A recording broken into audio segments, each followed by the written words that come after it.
Sir నమస్కారం sir. నమస్తే అండి. సార్ 'సూపర్ స్టార్ కృష్ణ' గారు. సో, ఆయన జయంతి సార్ ఇవాళ. ఈ సందర్భంగా మరి ఆయన సినీ ప్రస్థానం గురించి ఒకసారి మీ మాటల్లో. అంటే సూపర్ స్టార్ కృష్ణ గారు ఆయన సినిమా నటుడు కావాలి అనేటువంటి కోరిక హ్మ్. ఆయనకు కలిగింది అక్కినేని నాగేశ్వరరావు గారి వైపు నుంచి. అంటే ఆయన 'దేవదాసు' సినిమా విజయ యాత్ర చేస్తున్నటువంటి సమయంలో తెనాలిలో స్కూల్ స్టూడెంట్‌గా ఉన్నాడు ఈయన.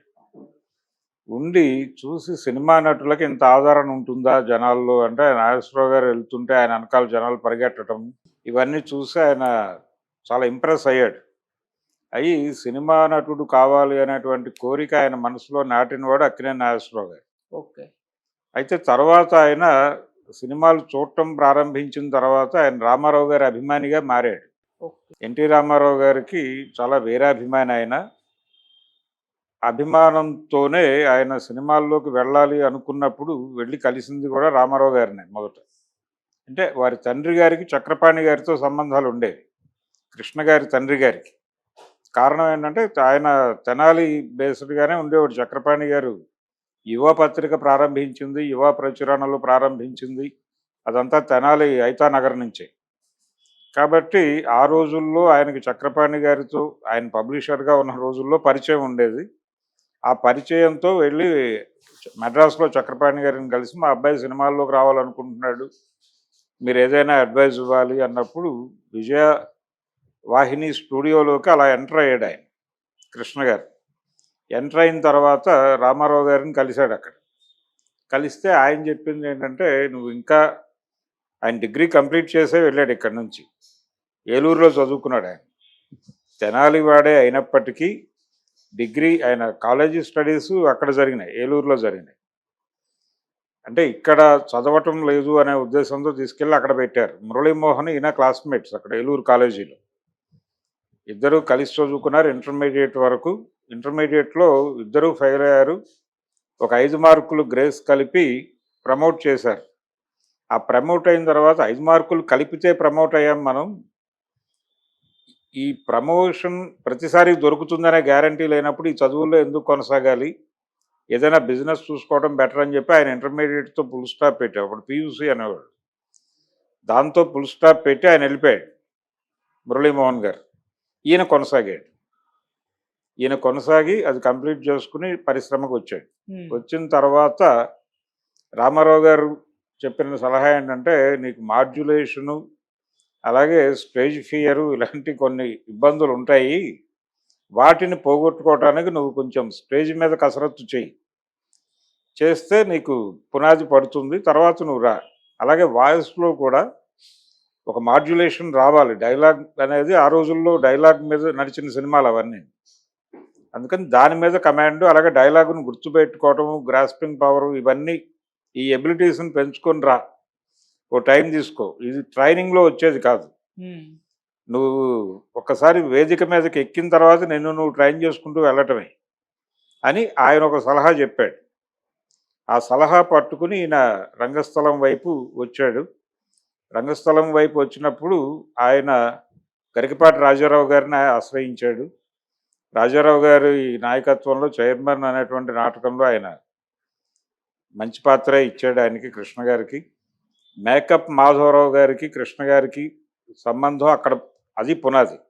గరికపాటి రాజారావు గారి నాటకాలన్నిటికీ మాధవరావు గారు మేకప్ మ్యాన్. అలా మాధవరావు గారు ఇప్పటికీ ఆయన కృష్ణ గారి మేకప్ మ్యాన్గానే చెప్పుకుంటారు ఇండస్ట్రీ. ఆయన సినిమాల్లోకి వెళ్ళిన తర్వాత మాధవరావు గారిని పర్మనెంట్ మేకప్ మ్యాన్గా పెట్టుకున్నాడు. ఇది రిలేషన్. అలాగే జమున గారిని ఇంట్రడ్యూస్ చేసింది కూడా గరికపాటి రాజారావు గారే, రంగస్థలం మీద అలాగే సినిమాల్లోకి కూడా. అల్లు రావులంగయ్యని సినిమాల్లోకి పట్టుకొచ్చింది కూడా గరికపాటి రాజారావు గారే. ఆయన దగ్గర ట్రైన్ అయ్యాడు ఈయన కృష్ణ. ఆయన దగ్గర ట్రైన్ అవుతున్నటువంటి క్రమంలోనే ఆదుర్తి సుబ్బారావు గారు బాబు మూవీస్ అనేటువంటి బ్యానర్లో ఆయన మంచి మనసులు అలాగే మూగ మనసులు, ఆ 2 సినిమాలు చాలా పెద్ద హిట్లు అయిన తర్వాత 3వ సినిమాగా కొత్త ఆర్టిస్టులతో సినిమా చేయాలి అని అనుకున్నాడు ఆయన. ఆయన సుందరం గారు వాళ్ళిద్దరూ భాగస్వాములు దానిలో. అనుకున్నప్పుడు ఓ పేపర్ ప్రకటన ఇచ్చారు, టోటల్గా ప్రతి క్యారెక్టర్ కొత్త వాళ్ళతోనే చేయించాలి. అంటే మిక్స్డ్ కాకుండా ఏదో హీరో హీరోయిన్ క్యారెక్టర్లు కొత్త వాళ్ళని తీసుకోవడం కాకుండా టోటల్గా రంగస్థలం నుంచి వచ్చిన వాళ్ళతోనే సినిమా చేయాలి అనుకున్నాడు ఆయన. దాన్ని యాజ్ ఇట్ ఈజ్గా కాపీ కొట్టి స్వర్గ నరకం అనే సినిమా తీశాడు దాసరి గారు. ఓకే. ఆయన ఆదుర్తి సుబ్బారావు గారికి అభిమాని. అదొక గొడవ. అయితే ఇక్కడ ఈ తేనె మనసులు అనేటువంటి సినిమా ఆత్రేయ, ముళ్ళపూడి వెంకటరమణ గారు కలిసి తయారు చేసినటువంటి కథ అది. మూల కథ ముళ్ళపూడి వెంకటరమణ గారిదే. ట్రీట్మెంట్ సైడ్ ఆత్రేయ గారు కూర్చున్నారు. అలా తయారైనటువంటి కథలో 2 జంటల మీద నడిచే కథ అది. ఆ 2 జంటలలో ఇద్దరు హీరోలు కావాలి. ఆ ఇద్దరు హీరోలు ఎవరు అని అనుకున్నప్పుడు స్క్రీన్ టెస్ట్ పెట్టారు. అంటే ఆడిషన్స్కి పిలిచారు. 3 సెంటర్లలోనూ 4 సెంటర్లలోనూ ఆడిషన్స్ జరిగినాయి. దానికి ఆదుర్తి సుబ్బారావు గారు అసిస్టెంట్, అప్పటి అసిస్టెంట్ కె విశ్వనాథ్ గారు, రైటర్ ముళ్ళపూడి వెంకటరమణ గారు, అలాగే కెమెరా సైడ్ సెల్వరాజు గారు, వీళ్ళు త్రిసభ్య కమిటీని వేశారు. ఆ త్రిసభ్య కమిటీకి నచ్చిన వాళ్ళని తీసుకున్నారు. అలా చాలామంది వెళ్ళి ప్రయత్నం చేశారు ఆడిషన్స్లో. కృష్ణ గారు సెలెక్ట్ అయ్యాడు, రామ్మోహన్ సెలెక్ట్ అయ్యాడు, సుకన్య సెలెక్ట్ అయింది, సంధ్యారాణి సెలెక్ట్ అయింది. 2 పెయిర్స్గా వాళ్ళిద్దరిని 2 జంటలని తీసుకొని వాళ్ళని విశ్వనాథ్ గారితో ట్రైనింగ్ ఇప్పించాడు. డైలాగ్ ఎలా చెప్పాలి, ఇవన్నీ సినిమాకి ఎలా అడాప్ట్ చేయాలి, స్టేజీ పెర్ఫార్మెన్స్కి సినిమా పెర్ఫార్మెన్స్కి ఉన్న గ్యాప్ ఏంటి. అలా కె విశ్వనాథ్ గారు ఒక రకంగా కృష్ణ గారికి గురువు. అలా మొదలైంది వాళ్ళ ప్రయాణం, కృష్ణ గారి ప్రయాణం. అయితే ఆ సినిమా తర్వాత కన్నె మనసులు, అది తేనె మనసులు స్థాయి విజయాన్ని అయితే అందించలేకపోయింది. మొదటి సినిమానే కలర్ సినిమాలో నటించాడు ఆయన. అంటే తెలుగులో వచ్చిన మొదటి రంగుల సాంఘిక చిత్రంలో హీరో కృష్ణ. అది ఆయన రికార్డు. ఆ తర్వాత దాన్ని కొనసాగించాడు ఆయన కెరియర్ అంతా. మొదటి స్కోప్ సినిమా తెలుగులో కృష్ణ గారే తీశాడు, అల్లూరి సీతారామరాజు. అలాగే మొదటి 70mm సినిమా ఆయనే తీశాడు, సింహాసనం. ఇలా కొన్ని ఫస్ట్లు ఉన్నాయి ఆయన జీవితంలో. ఒక చిన్న అంటే అది తప్పు అనేటువంటి వాళ్ళు చాలామంది ఉన్నారు, కానీ మోసగాళ్ళకు మోసగాడు అనేది భారతదేశంలోనే మొదటి కౌబాయ్ చిత్రంగా చెప్తారు.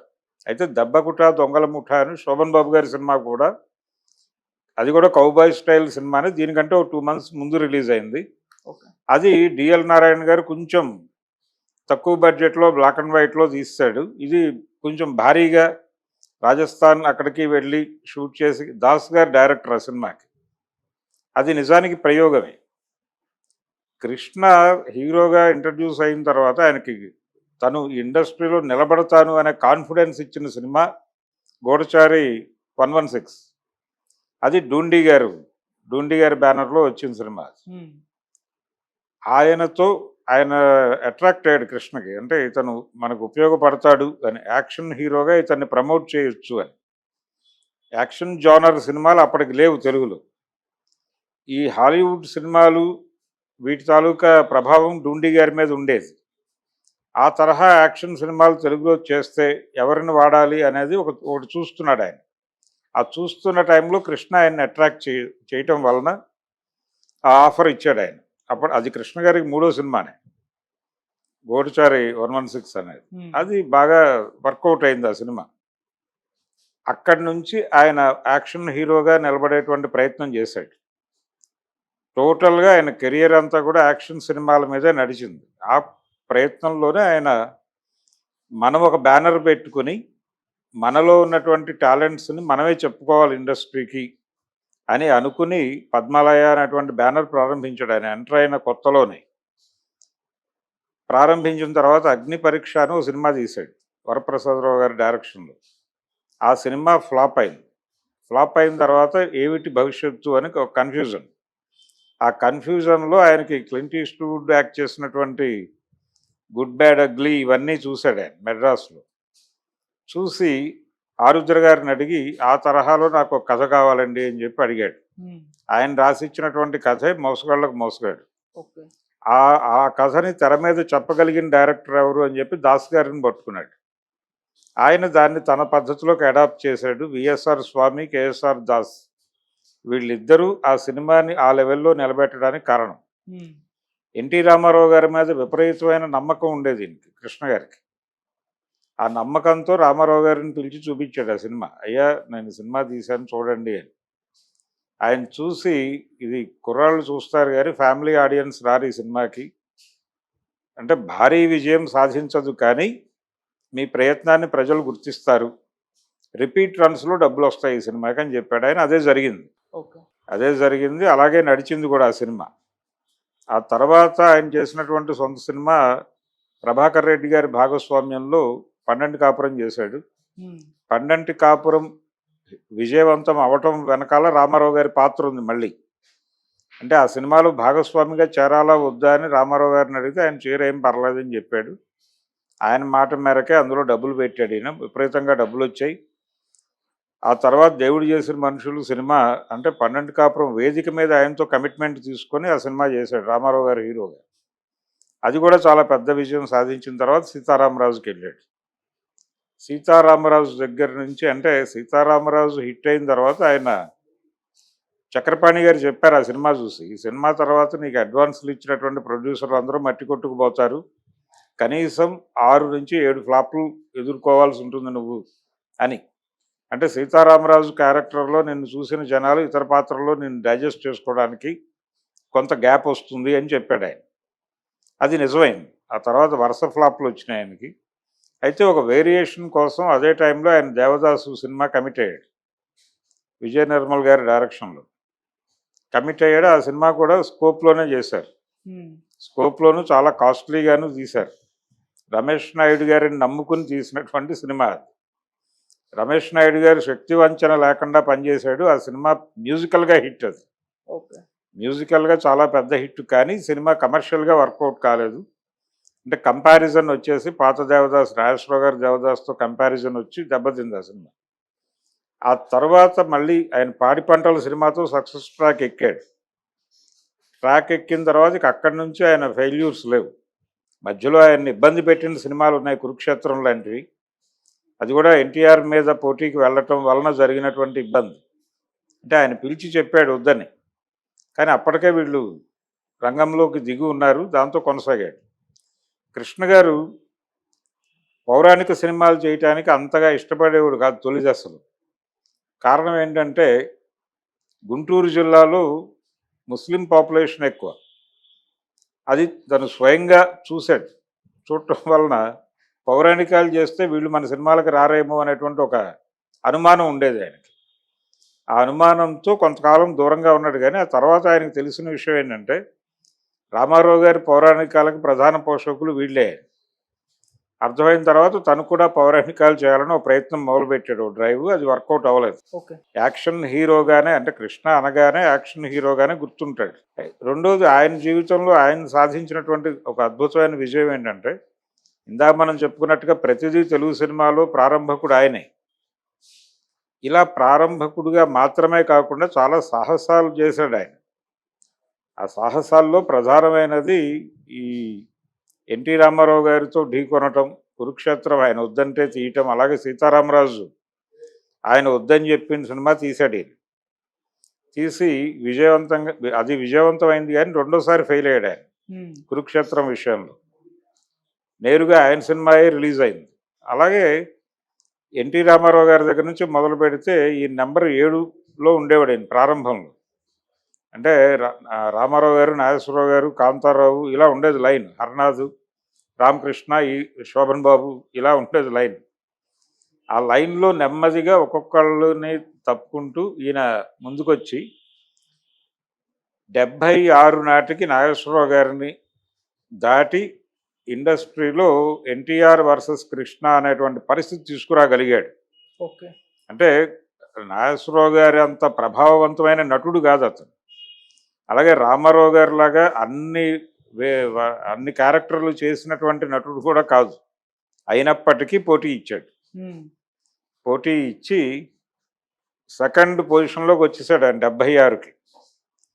77 నుంచి అయితే సీరియస్గా నాగేశ్వరరావు గారిని పక్కకి జరిపారు. జరిపి ఎన్టీఆర్ వర్సెస్ కృష్ణ అనేటువంటి వాతావరణంలోనే నడిచింది ఆ 3-4 సంవత్సరాలు. ఆ తర్వాత ఆయన పొలిటికల్ ఎంట్రీ ఇచ్చిన తర్వాత ఈయన నేనే నంబర్ 1 అనేటువంటి పరిస్థితికి వెళ్ళిపోయాడు. కానీ అది ఎక్కువ రోజులు నిలబడలేదు. అంటే ఆ ఆనందం ఆయనకి 2-3 సంవత్సరాల కంటే నిలబడలేదు. ఆ తర్వాత ఇమ్మీడియేట్ పోటీదారుడు వచ్చేసాడు చిరంజీవి. చిరంజీవి వచ్చే వరకు యాక్షన్ బ్రాండ్ అంబాసిడర్ తెలుగు సినిమాకి సంబంధించి సూపర్ స్టార్ కృష్ణ. అలాగే రామారావు గారి తర్వాత ఆ స్థాయి ఫ్యాన్ బేస్ సంపాదించుకున్న హీరో కూడా కృష్ణే. కాంగ్రెస్ పార్టీ ఎన్టీఆర్ని దెబ్బకొట్టడానికి ఎన్టీఆర్ స్థాయి ఫ్యాన్ బేస్ ఉన్నటువంటి హీరో ఎవరు అని వెతికి కృష్ణ గారిని ట్రాప్ చేశారు. అప్పుడు రాజీవ్ గాంధీ గారి మేధస్సులో నుంచి కృష్ణ గారిని పిలిచి మాట్లాడి ఆయన కన్విన్స్ చేసి కాంగ్రెస్ పార్టీలోకి తీసుకొచ్చి ఆయనకి ఏలూరులో టికెట్ ఇచ్చి గెలిపించారు. బై ఎలక్షన్స్లో ఓడిపోయాడు ఆయన మళ్ళీ. ఆ తర్వాత కొంత ఈ లోపల రాజీవ్ గాంధీ హత్య జరగడంతో ఆయన పొలిటికల్ లైన్ వదిలేశాడు. కానీ కాంగ్రెస్ పార్టీతో నడిచిన రోజుల్లో ఆయన తన అభిమాన నటుడికి వ్యతిరేకంగా అనేక సినిమాలు తీయాల్సి వచ్చింది. మండలాధీశుడు మొదలు పెడితే నా పిలిపే ప్రభంజనం, ముఖ్యమంత్రి, అలాగే విశ్వామిత్ర, ఇలా రకరకాల సినిమాలు తీశాడు ఆయన మీద. ఈ సినిమాలు రూపకల్పన చేస్తున్న టైంలో ఆయన కూడా హర్ట్ అయ్యేవాడు కాదు, రామారావు గారు కూడా. వీళ్ళ ధోరణిలో వీళ్ళు ఏదో ప్రయత్నం చేస్తున్నారు చేయని అన్న పద్ధతిలోనే వ్యవహరించేవాడు ఆయన. అలాగే ఆయన మీద ఒకసారి అంటే ఏలూరులో ప్రచారం చేస్తుండగా తెలుగుదేశం వాళ్ళు సీరియస్గానే దాడి చేశారు కృష్ణ మీద. తెలుగుదేశం క్యాడర్ దాడి చేశారు, కొంచెం గాయాలైనాయి ఆయనకి. అయినప్పటికీ ఆ పొలిటికల్ జర్నీ అలా కొనసాగించాడు. ఒక మ్యారేజ్లో కృష్ణ గారు కనిపిస్తే రామారావు గారు డబ్బులు నష్టపోవద్దు, నాకు వ్యతిరేకంగా సినిమాలు తీయండి, డబ్బులు వస్తే ఓకే, డబ్బులు రాకుండా ఎవరో చెప్పారని చెప్పి మీరు నష్టాల పాలవద్దు అని చెప్పాడు. చెప్పి అయిపోయినాయా ఇంకా ఉన్నాయా అని అడిగాడట. ఇంకా ఏవో 2-3 సినిమాలు తీస్తామని, తీయండి. అంత కార్డియల్గాను ఉండేవాడు ఆయన. అలా నడిచినటువంటి ప్రయాణంలో మళ్ళీ తన 300వ సినిమాకి, ఆయన 100వ సినిమా అల్లూరి సీతారామరాజు, 200వ సినిమా ఈనాడు సినిమా మలయాళం నుంచి రీమేక్. అది మమ్మూటి చేశాడు అక్కడ. ఆ సినిమాని తెలుగులో రీమేక్ చేసేటప్పుడు శ్రీధర్తో చేయించాలనుకున్నాడు కృష్ణ గారు. అంటే అందులో తను చేసేటువంటి క్యారెక్టర్ లేదని ఆయన అనుకుని శ్రీధర్తో రీమేక్ చేద్దామని పర్వతనేని సాంబశివరావు గారికి అప్పచెప్పారు బాధ్యతలు. ఆయన లేదు నువ్వే చేసేయచ్చు ఈ క్యారెక్టర్, నేను దాన్ని ట్రీట్మెంట్ మారుస్తానని చెప్పి ఆయన బాధ్యత తీసుకుని కృష్ణ గారిని, అంటే అందులో హీరోయిన్ ఉండదు కృష్ణ గారికి, హీరోయిన్ ఉండదు, డ్యూయేట్లు ఉండవు, లేకుండా రామరాజు అనేటువంటి ఒక క్యారెక్టర్ని బిల్డ్ చేసి కృష్ణ గారి పద్ధతిలో డిజైన్ చేసి దాన్ని విజయవంతమైనటువంటి సినిమాగా నిలబెట్టిన ఘనత పర్వతనేని సాంబశివరావు గారి. ఆయన్ని నమ్మాడు ఈయన. 300వ సినిమా దగ్గరికి వచ్చేసరికి సాంబశివరావు గారు ఉన్నప్పటికీ అప్పటి హిట్ డైరెక్టర్ అనేటువంటి దీంతో ఈవీవి సత్యనారాయణ గారిని తీసుకొచ్చాడు, తెలుగు వీర లేవరా. అది సబ్జెక్ట్ ఏమో anti globalisation subject. EVV Satyanarayana గారు ఎంటర్టైన్మెంటు, కమర్షియల్ ఫార్ములాలు వాటి మీద సినిమాలు చేస్తున్నవాడు. ఆయనకి ఈ సబ్జెక్టుకి మిస్ మ్యాచ్ అయింది. ఆ మిస్ మ్యాచ్ అవటంతో సినిమా అనుకున్న ప్రభావం వేయలే. కృష్ణ గారు ఎంత కాన్షియస్గా ఉండేవాడు అంటే ఈ సబ్జెక్టు యాంటీ గ్లోబలైజేషన్ కాబట్టి అప్పుడు పొలిటికల్ ఏరియాలో ఆ టాపిక్ని బలంగా మాట్లాడుతున్నవాడు ఎన్టీ రామారావు గారు. అందుకని ఆయనతో క్లాప్ కొట్టించారు ఆ సినిమాకి. అన్ని సినిమాలు ఆయనకు వ్యతిరేకంగా తీసి ఆయనకు వ్యతిరేకంగా క్యాంపెయిన్ చేసినప్పటికీ వెళ్ళి అడిగాడు ఆయన, ఆ సినిమా కథ ఇదండి, మీరు మాత్రమే క్లాప్ కొడితే బాగుంటుంది అనుకుంటున్నానంటే ఆయన కూడా వచ్చి కొట్టాడు. ఆ రిలేషన్ అలా కొనసాగింది వాళ్ళిద్దరి మధ్య అప్పటి నుంచి. ఆ cinema EVV Satyanarayana miss match అవటం వలన అనుకున్న విజయం రాలేదు ఆయనకి. అక్కడి నుంచి మళ్ళీ ఒక 50 సినిమాలు నడిచింది ఆయన కెరీర్. 350 సినిమాలు చేశాడు ఆయన. ఒకే సంవత్సరం 17 సినిమాలు రిలీజ్ చేసినటువంటి హిస్టరీ ఉంది ఆయనకి. వారానికి 2 రిలీజులు ఇచ్చేసి కన్ఫ్యూజ్ చేసినటువంటి చరిత్ర ఉంది ఆయనకి. అలాగే 3 షిఫ్టుల్లో పనిచేసినటువంటి పెద్ద హీరో ఆయనే. రామారావు గారు 2 షిఫ్టులు మాత్రమే చేసేవాడు, ఈయన 3 కూడా చేశాడు. ఇలా చాలా బిజీయెస్ట్ హీరో, చాలా ప్రభావవంతమైన నటుడిగా ఆయన ఏమిటి అనే దాని మీద రకరకాలుగా మాట్లాడతారు. కానీ ఆయనకంటూ ఒక ఫ్యాన్ బేస్ ఉండేది. ఆ ఫ్యాన్ బేస్ బిల్డ్ చేసుకొని దాన్ని అంతకాలం సస్టైన్ చేయటం అనేది చాలా గొప్ప విషయం. అయితే అంత చరిత్ర క్రియేట్ చేసినటువంటి కృష్ణ గారి అంత్యక్రియల విషయంలో అభిమానుల్లో ఇప్పటికీ ఒక పెయిన్ ఉంటుంది. ఇప్పుడు రామారావు గారు అనగానే ఒక సమాధి ఉంది, అక్కడికి వెళ్తారు, ఆయన జయంతికి వర్ధంతికి అదొక గ్రాండ్గా నడుస్తుంది. అయితే కృష్ణ గారి పేరుతో అలాంటి ఒక మెమోరియల్ లేదే అనేటువంటి ఒక పెయిన్ ఉంది వాళ్ళకి. కాకపోతే మహేష్ బాబు మీద ఉన్నటువంటి అభిమానంతో ఎవరు మాట్లాడట్లేదు, కానీ ఇంటర్నల్ డిస్కషన్స్లో వాళ్ళల్లో ఆ పెయిన్ కనిపిస్తుంది. ఒక బుర్రిపాలెంలో విగ్రహం పెట్టినట్టున్నారు కృష్ణ గారు. శోభన్ బాబు గారికి చాలా చోట్ల విగ్రహాలు ఉన్నాయి, విజయవాడ, రాజమండ్రి, వైజాగ్. అక్కడ కృష్ణ గారికి సంబంధించి అక్కడ తెనాలి, బుర్రిపాలెం దగ్గర మాత్రమే ఉంది, ఇంకెక్కడా లేదు. అదొక వ్యాక్యూమ్ ఉంది. ఇలా రామారావు గారి తర్వాత తెలుగు మాస్ సినిమా హీరో అంటే కృష్ణ గారే. అలాంటి స్టార్డమ్ సంపాదించుకున్న, అలాగే జ్యోతిచిత్ర కాంటెస్ట్లో, ఓపెన్ బ్యాలెట్ కాంటెస్ట్లో మొదట బ్యాలెట్ పెట్టినప్పుడు గెలిచినవాడు రామారావు గారు. ఆ తర్వాత ఆయన రాజకీయాల్లోకి వెళ్ళిపోయిన తర్వాత వరుసగా 3-4 సార్లు కృష్ణ గెలిచాడు. అందుకని సూపర్ స్టార్ అనేది ఆయన ఇంటి పేరుగా మారింది. ఆ తర్వాత ఆయనే చెప్పాడు వద్దు అని, ఇంకా ఆపేయండి అని చెప్పి ఆయనే చెప్పి ఆపించాడు అది.